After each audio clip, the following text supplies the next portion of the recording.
রাজ্য জুড়ে জেলা স্তরে সংগঠনের রদবদলের ঘোষণা করল তৃণমূল কংগ্রেস।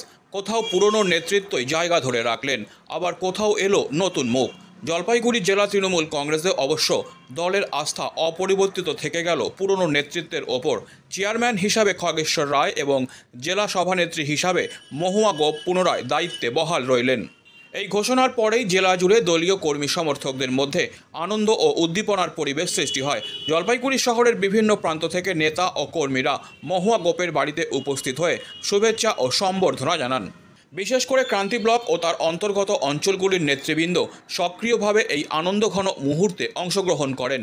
উপস্থিত ছিলেন ক্রান্তি ব্লক সভাপতি মহাদেব রায়, রাজাডাঙ্গা অঞ্চল সভাপতি মিন্টু রায়, চ্যাংমারি অঞ্চল সভাপতি আব্দুল সামাদ, লাটাগুড়ি অঞ্চল সভাপতি ব্রজেন রায়, মৌলানি অঞ্চল সভাপতি নৃপেন্দ্রনাথ রায়, চাপাডাঙ্গা অঞ্চল সভাপতি ভানু রায়, ব্লক যুব তৃণমূল সভাপতি শাকিল হোসেন, INTTUC ব্লক সভাপতি পরিশ্রম চিক বড়াইক সহ একাধিক পঞ্চায়েত প্রধান ও কর্মীরা।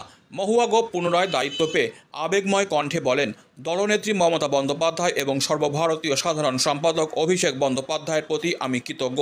পুনরায় এই দায়িত্ব দিয়ে তারা যে আস্থা রেখেছেন তা বজায় রাখতে আমি সাধারণ মানুষের সেবায় আরও নিষ্ঠার সঙ্গে কাজ করব। তিনি আরও বলেন, দলীয় কর্মীদের প্রতি আমার আহ্বান, বুথ স্তর থেকেই দলনেত্রীর আদর্শ এবং উন্নয়নের বার্তা মানুষের কাছে পৌঁছে দিন। দলকে মজবুত করতে সবাই মিলে এগিয়ে চলুন। জেলা সভাপতি আমাকে দল হিসাবে দল দায়িত্ব দিয়েছিল। সেদিন যেরকম বলছিলাম আজও একই কথা বলবো, এটা তৃতীয়বার একই কথা বলবো যে আমি কোনোদিন ওই তথাকথিত জেলা সভাপতি সাংগঠনিক অর্থে হয়তো দল জেলার হচ্ছে সেইটা প্রধান দায়িত্ব হতে পারে, কিন্তু আমি প্রথম একজন তৃণমূল কংগ্রেসের সৈনিক। সংগঠনকে যদি আগে আমরা শক্তিশালী করি তাহলে যে নির্বাচনই আসুক, আজকে আমাদের লক্ষ্য এখন 26, কিন্তু আসল হচ্ছে বুথ যদি সংগঠিত থাকে, বুথ স্তরে অঞ্চল স্তরে যদি দল সংগঠিত থাকে, শক্তিশালী থাকে, তাহলে কোনো নির্বাচনে হারানোর ক্ষমতা কারণ নেই, কোনো বিজেপির নেই। আমাদের লক্ষ্য যে 26, সেই 26-এর লক্ষ্যে এখানে ওই মজিদুল দ্বারাও আছে, আমাদের 26-এর লক্ষ্যে ঐক্যবদ্ধ তৃণমূল কংগ্রেস লড়বে এবং বিধানসভায় যে ক্যান্ডিডেট হবে, দলের যে ক্যান্ডিডেট থাকবে তাকে জয়ী করার লক্ষ্য, বিপুল ভোটে আমরা মাল বিধানসভা থেকে জয়ী করবো, এটাই আমাদের লক্ষ্য।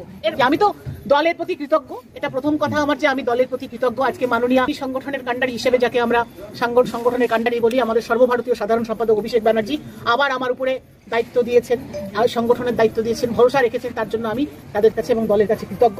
একটাই আবেদন, একটাই চাওয়া, সেটা হচ্ছে দলকে সংগঠিত করে 26-এর জন্য শক্তিশালী করে প্রস্তুত করা, একদম বুথ স্তর পর্যন্ত।